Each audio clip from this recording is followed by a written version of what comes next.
On the broadcast tonight, we shift our focus from national politics a bit and train our cameras on the capital city county of Nairobi, which is currently under the administration of the Orange Democratic Movement and the opposition coalition CORD, one which the ruling Jubilee Party has vowed to do all it can to clinch in the 2017 general election. In the last 2 weeks or so, Viwandani MCA Samuel Nyang'wara, CORD MCA, tabled a motion to impeach Governor Evans Kidero, who in turn moved to court to block the proceedings. A series of other events followed, and that motion now appears to be in limbo. Tonight, we seek to tell Kenyans the state of that motion and also analyze the state of the Nairobi County Assembly. Just what is happening? Has Nyang'wara withdrawn that motion, as some reports have indicated, or not? Why the sudden lack of quorum in the Nairobi House to debate the motion? Is this a tactic by CORD, and is it working? Also, are members of the county assemblies in this country too powerful for their own good and the good of Kenyans? Good evening from Nairobi. I am Ben Kitili. Choice 2017 begins now. And in studio tonight, to just shed some more light and put this discussion into perspective, I have Maura Chege, MCA in charge of Ngara Ward, that is Jubilee MCA. We also have Akuk Mo, MCA for Nyayo High Rise, an ODM MCA, and we also have Philip Kisia, former town clerk, who is also eyeing the Nairobi gubernatorial seat in the 2017 general election. He's eyeing the Jubilee tickets. The gentlemen are here in the studio. We shall be seeking to just put some of these discussions into perspective. Let's now start from that motion that was tabled 2 weeks ago. Let's take a look at what happened on the floor of the House.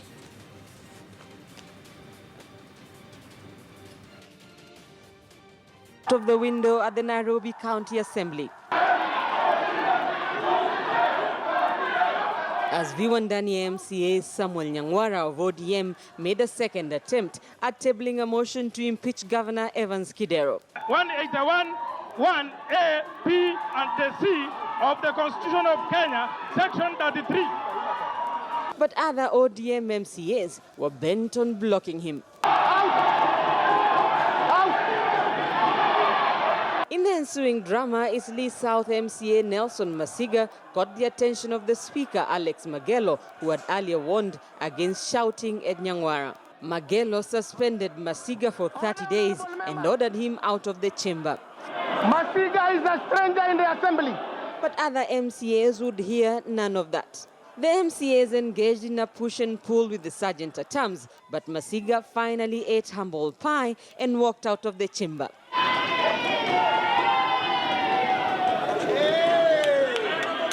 With his exit, it was back to the business of the day. The impeachment motion was tabled. The House Business Committee, chaired by the Speaker, now has 7 days to allocate time for its debate. I want to urge my colleagues from court side, if they think the governor is clean, if they think the governor should stay, they should wait for the 7 days to expire so that they can prosecute their argument on this floor of the House with the Speaker, sir. Mr. Nyang'wara is one of the members of the Speaker's panel from CORD side. And Mr. Speaker, I want this direction from you, whether Honorable Nyang'wara has defected officially from CORD to Jubilee, then from there we know what we can do. The only person who can notify the County Assembly of Nairobi of any movement of any member from one party is actually the leader or majority of the party, that is CORD. So it is you to inform the Speaker of the Assembly accordingly. Kidero is facing impeachment over claims of misappropriating funds and violating the Constitution. Welcome to the broadcast. I am Ben Kitili. Again, my guest in studio, Maura Chege, MCA in charge of Ngara Ward here in Nairobi. We have Philip Kisia, who is a gubernatorial candidate aspirant for the county of Nairobi, seeking that Jubilee ticket. He's a former town clerk here in Nairobi. We also have Akuk Mo, MCA, Nyayo High Rise. Thank you, gentlemen, for joining us on the program. Thank you. Thank you. Let me start with you, Bwana Kisia. Why would you say there is such a big division in the Nairobi County Assembly? Well, I'm not part of Nairobi County Assembly. I'm just a taxpayer. I'm a resident of Nairobi currently. my brother from Gara Ward, Shege, who we happen to be in the same political divide, and my other brother, Akuk, may be better placed to answer that question. But I think the matter that we're dealing with today is weighty, because I've seen the motion that was moved by Nyang'wara, the MCA for Viwandani, and I've looked at the Constitution. And that's why I said notice or not notice, I'll be here today to shed some light on some of the issues that I think are pertinent, because they touch on the Constitution, Chapter 1, Chapter 6 of the Constitution, Chapter 11, and other chapters. But for today, we probably just want to zero in on Chapter 1, 6, and 11. All right. Let me come to Wanachege. What is the issue here? Why is there such a division in the House before we get into the motion? Well, there has actually not been a very big divisions, but in terms of anything other than the motion. Yes. Because generally members interact freely. But then again, also a motion of impeachment is also very emotive by its nature, by the way it's conducted. And then again, if you look at the way it's supposed to be taken through, I don't think we raised a lot of heat on on laying of the notice. And I think that was, again, way overboard by our colleagues who happen to be COD members. But then, for me, what would be more important is and what would be more important for Mwananchi is what are the contents of that motion, and how do they affect their day-to-day lives. Right. So if we understood that, then you can understand the heat of the heat is generated because somebody wants to save or doesn't want you to see what is happening. Yeah. Let's get into that motion, Mheshimiwa Cook. Just where is that motion right now? What is the state of that motion as we speak? Well, before I answer you on the state of that motion, you did ask about the division within the Assembly, which I would like to inform you and inform the entire country that there doesn't exist a division within the County Assembly of Nairobi. In fact, we are colleagues. And it is important for people, what about the laws? It is important for people laws? to understand that there are different types of motions. We have a procedural motion, a substantive motion, we do have a private member's motion, and we do have a party's motion, and we do have something that many people have not understood, known as the special motions, which, even if you go to the status of this motion currently, and I will refer you to our standing orders number 48, which is when a member intends to withdraw a notice of motion. And our standing order number 48 too is quite categorical. And it does indicate that whether this motion, the mover or the person who gave notice of it intends to withdraw from it, it will still have to come back to the leave of the Assembly, meaning that it is not a normal motion. So for us to show some emotions during that particular time, there is, what I would say, something that triggered that. And majority did not understand, the COD members, why we did not want this notice of motion to take place in the first place. And I am here to explain to you further and make the entire country understand and look at it critically and be able to identify some of the articles within our Constitution. If you go back to the Chapter 11, and some of the sections within the County Governments Act 2012, some of the sections of the Public Finance Act 2012, the Integrity Act, and all these things. But what made us not want this motion to be moved in the Assembly? In summary, yes. If you go to our standing orders number 60, 1, there are some, I will say there are some things that were not really followed to the latter. It is a requirement that when this member gives a notice of motion and takes it to the clerk's office, the clerk is supposed to verify the other signatures also. All right. And a new form is supposed to be in the clerk's office for these members, their thirds that we claim to have signed this thing, to come in the open and sign. And even after the motion has been presented, there are procedures.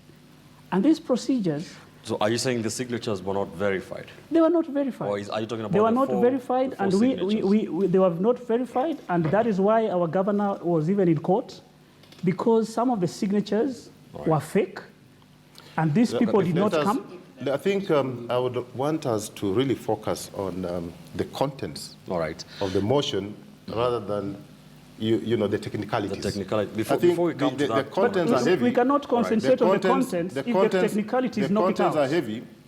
The contents are really quite heavy. I don't know if my brothers looked at them. All right. Because I have looked at before we come to the contents, let me hear what another member of the assembly has to say about what Mheshimiwa Cook said. Let me say this, and it's good to lay facts very clearly.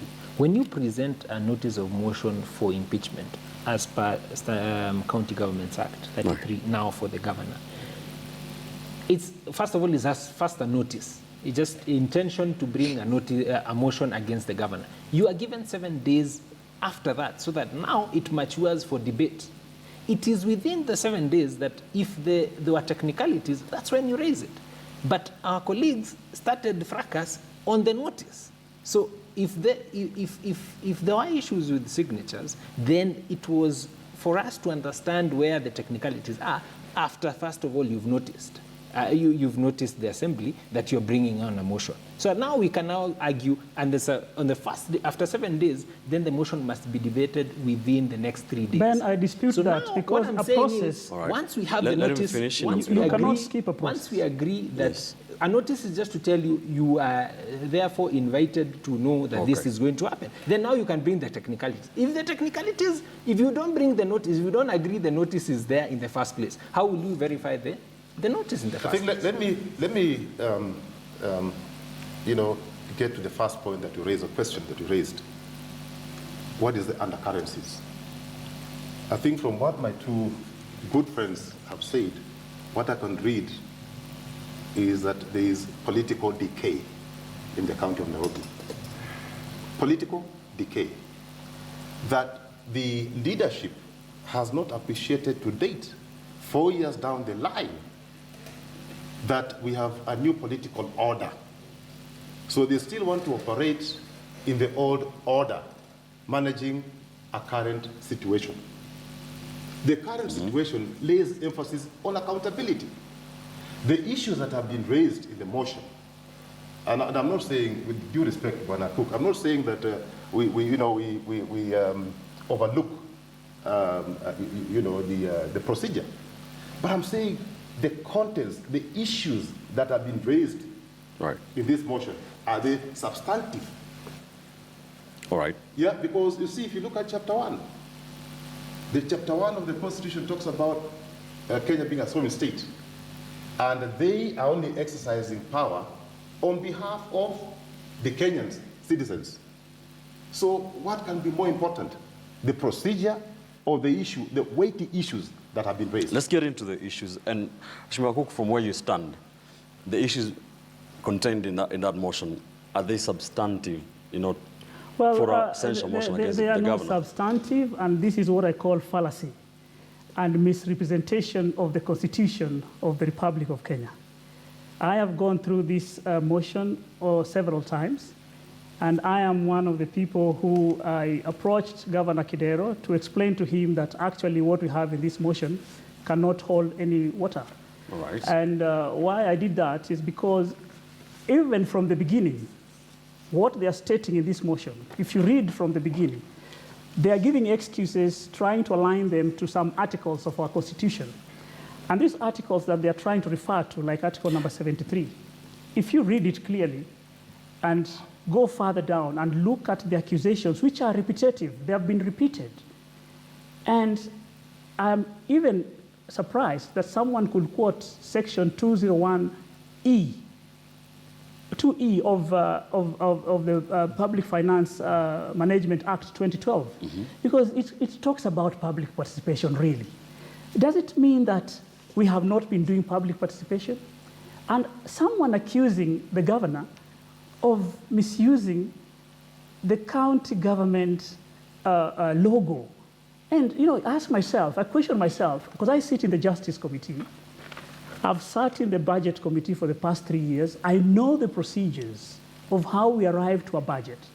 When you accuse the governor of having been the one who actually, and Ben, I want you to hear this, who has made the debts of Nairobi move from where it was to where it is today, you actually don't understand your functions in that county assembly, because the procedures or the process of budget making, which is a long process within our constitution mandate. And it's a process that starts with the CIDP, that is a county integrated development plan, and all these things. By the time you get to February, which is quoting here, by the time you get to February, there must be public participation. So why would you accuse the governor of not being the one who had the public participation? It is a fallacy. In fact, it is not factual. Yes. It is misguided. I want to come to Monakisa. He has the motion. But, Mheshimiwa Waura, are those the biggest issues in that motion? For me, the issue is not, we can't execute that, the merits and demerits or the substantive motion here, because the work of any legislator, be you an MCA or an MP or a senator, is to do oversight. And you do that, and one of the tools that you use is to debate in a chamber. Right. Now, all my colleague is saying we would have now gotten into the depths of whether they are factual or not factual using a debate for and against. And that, for me, the issue is not whether they are substantive or not. The issue is there is a notice, let us allow it to happen, then come and trash, come and rubbish all the things that we feel do not apply, and let us vote. And if we lose, or whoever the proposer loses, then fine, it calls a day, because it's not a political process. So for me, what is important for us and for your viewers to understand is that the work of an assembly is to discharge their duties of legislative representation and oversight using the proper channels. And one of it could be debates for and against. Whether I'm for or against, that's another story. And whether they're important or not, let us know through the right channel of debating, not of exchanging blows. All right. And CORD MCAs don't want that debate to happen. Not that we don't want that debate to happen. And yes. I will tell you for a fact that this debate later was tabled. I mean, this motion was later tabled. Yes. And when it was tabled, even though there were fracas, because we as CORD were still very unhappy at the procedure that was used. All right. Okay, let's look at the contents of... at a glance, Monakisi. Yeah, what just do you quickly, take from this? I mean, in summary, you know, he talks about, you see, if you look at the Constitution, and I refer you to Chapter 11, right. It gives the basis in which you can impeach or remove a governor. Gross violation of the Constitution. Yes. When the governor has committed a crime under national, international laws, and abuse of office. Now, if I quickly look at some of the allegations that have been contained. And there's the fourth one. Could you say the fourth one also? Forget about the fourth one. The three are the critical ones. You had your time, my brother. But look at the motion. Violation of Article 73, subsection 2D, okay, of the Constitution, which deals with the leadership and integrity. And he has gone further to state that there was gross violation of the Constitution 2010 in terms of violating the Procurement Act of 2012, the Procurement and Disposal Act of 2015. Okay. He also talks about diversion of funds, clearly in violation of the Financial Management Act. Diverting funds made for the maternity program which deals with the poor people. This, Pumwani deals with the poor people. But those funds were diverted. I don't know these allegations. He talks about violation of article number 201 A, B, E, which deals with the issues of revenue, spending money at source, while the Constitution demands that you really deposit in central bank and then thereafter seek for expenditure. Then he talks about violation of Article 176, 1. Right.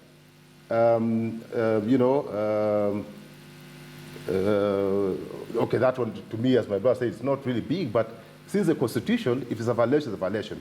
About the county flag and order of symbols, I need to see. But the other one, which I think is also critical, is, the Procurement Act, awarding revenue collection to a tender to some company at 4.5%, which is above the standard that is accepted. KRA charges 3%. The others will even charge less. Then the final one. From your, the final one. Very quickly. The final one. There are many, but this one, because in the public domain, where the governor caused fracas. There was assaulted a member of parliament, and this one was settled out of court. I'm happy it was. It gave the governor time to execute his mandate. Then the other one is in the Senate. There was another scuffle. So these, to me, these are there grounds issues for impeachment that, from what you said? These are serious matters that need to be looked into. But if you ask for my personal opinion, really, we are 10 months to election. The process, even if you are to take it to finality, it will probably take about 4 months. That leaves you 6 months. Does it make economic sense to get into a by-election? I think that would be my concern. But whether the matters are weighty, looking from the motion that has been presented, these matters are very weighty. They touch on the Constitution. All right. On Tuesday, Mheshimiwa Mwaura, when there was a scheduled debate on this, there was no quorum. There are no CORD MCAs in the House, and a number of Jubilee MCAs, like 20 of them, were not in that. What happened to that quorum, which we did see a lot of fire coming from this when the motion was being tabled? What happened to the quorum? Of course, like I said, this is a political process. What we also don't understand as legislators is that we're still not moved to the point of where we have a leader of government business within the assembly. All the assembly members become one unit when it comes to oversight. And that is very unfortunate that if members would have kept away so that to stifle debate by allowing there not to be quorum. But having said that, I also want to say that it is not a very good picture, one, and because also it augurs very badly on a member who is elected to be in the chamber to debate on a specific issue, to come and say no, if you're saying, and like what Bwana Kise is talking about, these issues, whether they are right or wrong, in the debating chamber is where you should be having this discussion. And then at the end of the day, a roll call or a debate is called. Voting is called. And then those who are for or against don't happen. Why there was no debate is because also the governor is a politician. He has members that he can whip to his side. If need be, if the first process of refusing it to pass the notice passed. So I think it's a political process. It needed, he was working on it on a political solution. But whether it is the right thing or not, that is where the question is. And I feel that I wish that our members would have come to debate for or against, and whoever carries the day, because it's also a threshold. You need to master two-thirds to remove a governor, and then it goes to the Senate. So I think it is also unfairly, and the light is put badly that once the MCAs pass, it is automatic that it's gone. There is also another channel at the Senate to also relook at those issues and be able to agree or disagree with the same position. And again, the courts are also there are allegations that members supporting that censure motion have been compromised. What would you say to that? Well, I would say that is not true, and it is not right to imagine that such a thing can happen for members to be compromised. Because I am aware that currently the status of this motion, the mover has actually withdrawn, and there's a letter to that effect. And he has withdrawn, but the motion, if you read our standing orders number 48.1, he has the opportunity to bring it back, or another member can bring it back. But being a special motion, we will not use the 48.1, we will use the 48.2, which I had already indicated to you earlier, that it is a special motion.